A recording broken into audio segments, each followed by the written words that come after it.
Hello students, welcome back. कैसे हो सभी? उम्मीद है सब बढ़िया होंगे। ठीक है, चलिए स्टार्ट करते हैं। आज हमारा केमिस्ट्री का जो बीएससी की फर्स्ट सेमेस्टर की केमिस्ट्री है उसके सबसे मोस्ट इंपोर्टेंट टॉपिक का लेक्चर नंबर 8 है और इसमें हम पढ़ेंगे अति संयुग्मन। और ये अति संयुग्मन का पार्ट 2 है। इससे पहले हम पार्ट 1 पढ़ चुके हैं। पार्ट 1 में हम सारी चीजें लगभग खत्म कर चुके थे, यहां तक कि हम उसके अंदर उसका एक अनुप्रयोग भी पढ़ चुके थे। 2 बचे हुए हैं, लेकिन उस अनुप्रयोग में हमने क्वेश्चन सोल्व नहीं करे थे, वो भी हम कराएंगे। आपसे मैं विनती करूंगा, अगर आपने लेक्चर नंबर पहला नहीं देखा, भाग 1 नहीं देखा, तो प्लीज आप भाग 1 देख लीजिए, लिंक इन डिस्क्रिप्शन, तभी आपको ये लेक्चर समझ में आएगा। चलिए स्टार्ट करते हैं। हम अनुप्रयोग पढ़ रहे थे और इसके अनुप्रयोग हमारे पास 3 हैं। 3 में हम पहले वाला पढ़े थे, यानी कि कारक धनायन। इसे कारक धनायन बोलते हैं, कारक धनायन का स्थायित्व। ये हमारा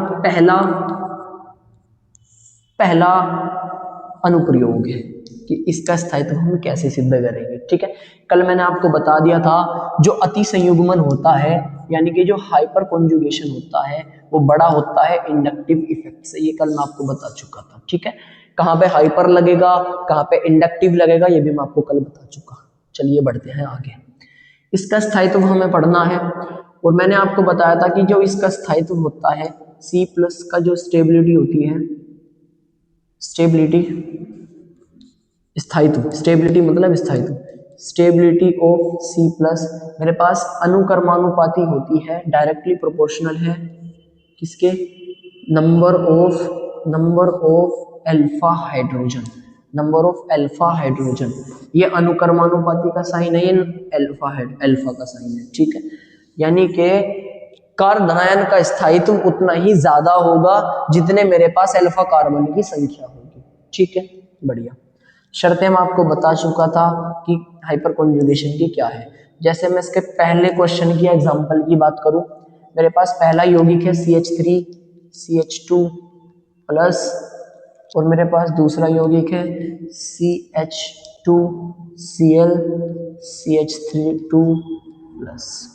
ये पहला यौगिक है, ये दूसरा यौगिक है। ठीक है, ये तो हमारा ग्रुप हो गया, जिस पे प्लस है वो हमारा ग्रुप हो गया। ग्रुप को हम डब्बे के अंदर डाल देंगे। बढ़िया।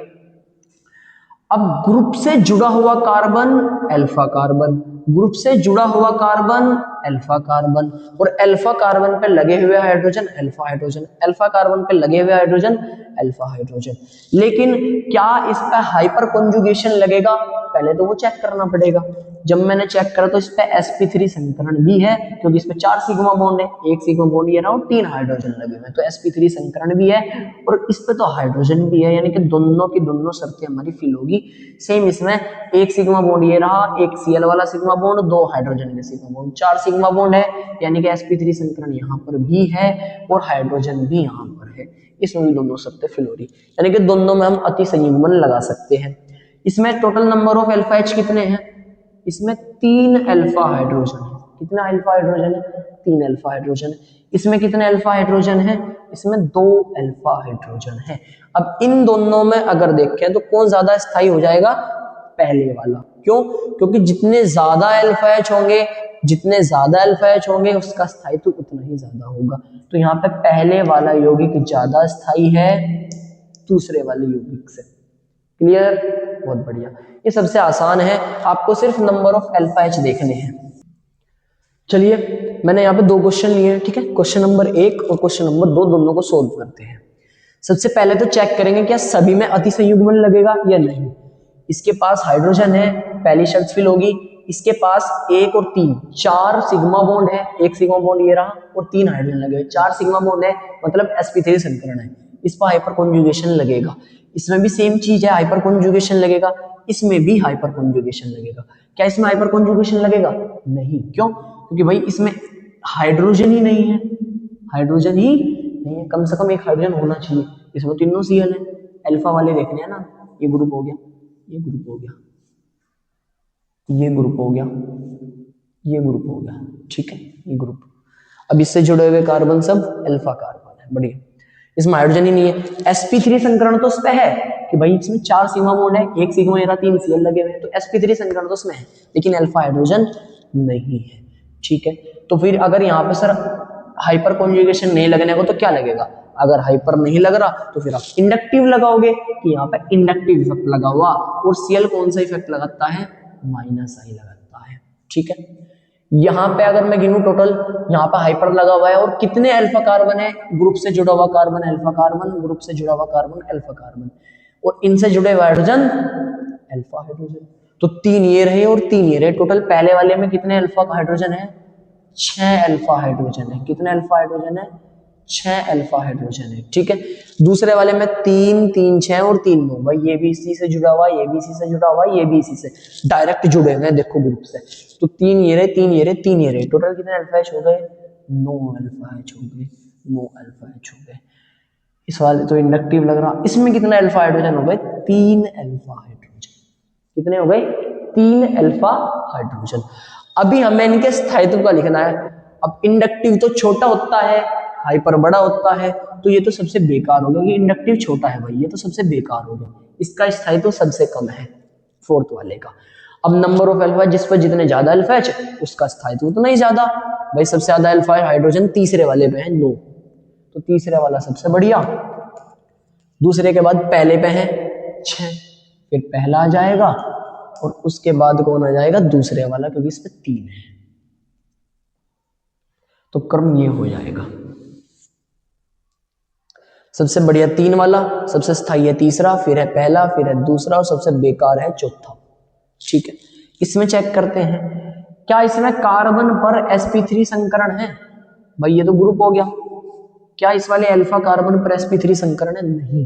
कैसे सर, एक तो ये हो गया सिग्मा बॉन्ड, डबल बॉन्ड में एक सिग्मा होता है एक पाई होता है, मैं आपको पहले बता चुका इंडक्टिव इफेक्ट में, एक सिग्मा होता है एक पाई, तो एक सिग्मा ये हो गया, एक सिग्मा ये हो गया 2, और एक हाइड्रोजन वाला सिग्मा हो गया 3, तो यहाँ पे तो सिर्फ 3 ही सिग्मा बॉन्ड है, और अगर 3 सिग्मा बॉन्ड हो तो संकरण कौन सा होता है, sp2, तो मतलब यहाँ पर हाइपर कॉन्जुगेशन नहीं लग रहा।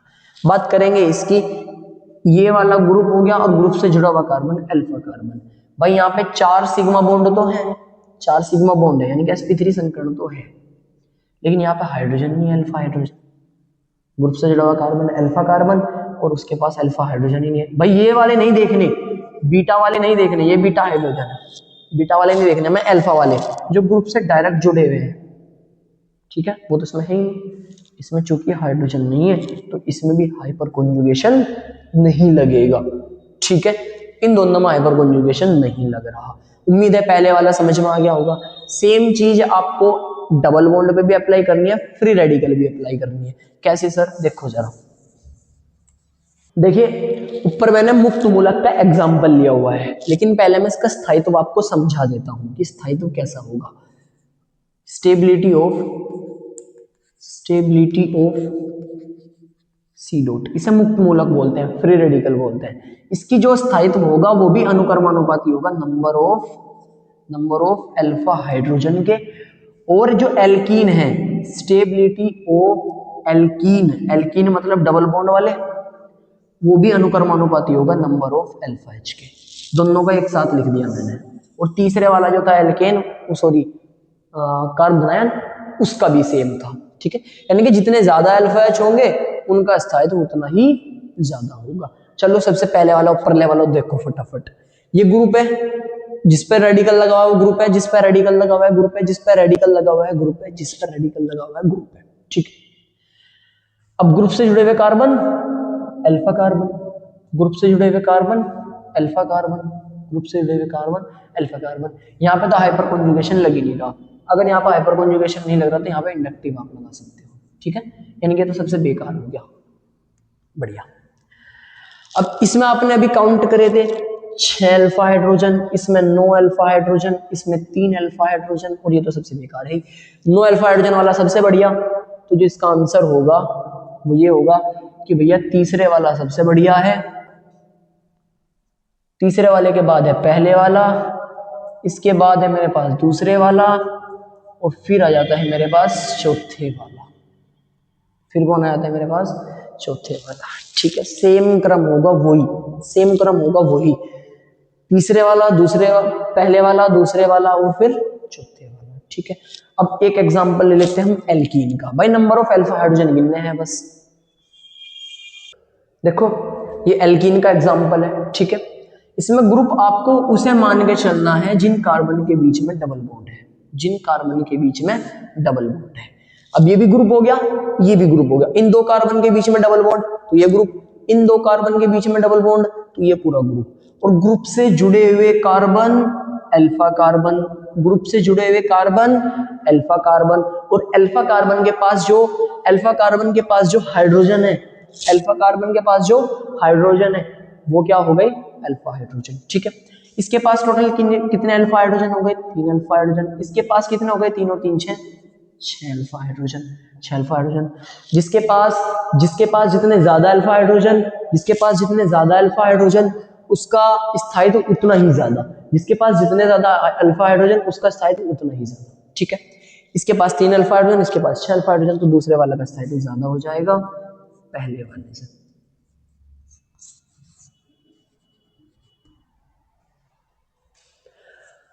फिनिश हो गया, ठीक है। अभी आप क्वेश्चन प्रैक्टिस करके देख सकते हो, बस अल्फा हाइड्रोजन आपको गिनने हैं। उम्मीद है सभी को लेक्चर समझ में आ गया होगा। सभी अपने दोस्तों के साथ वीडियो को शेयर करें। अगर आपको लेक्चर पसंद आ रहा है, समझ में आ रहा है, तो आप हमारे चैनल को सब्सक्राइब कर सकते हो। 100 होने में सिर्फ 2 ही सब्सक्राइबर्स की कमी है। सपोर्ट करते रहिए। मिलते हैं अगले लेक्चर में, तब तक के लिए ओके बाय।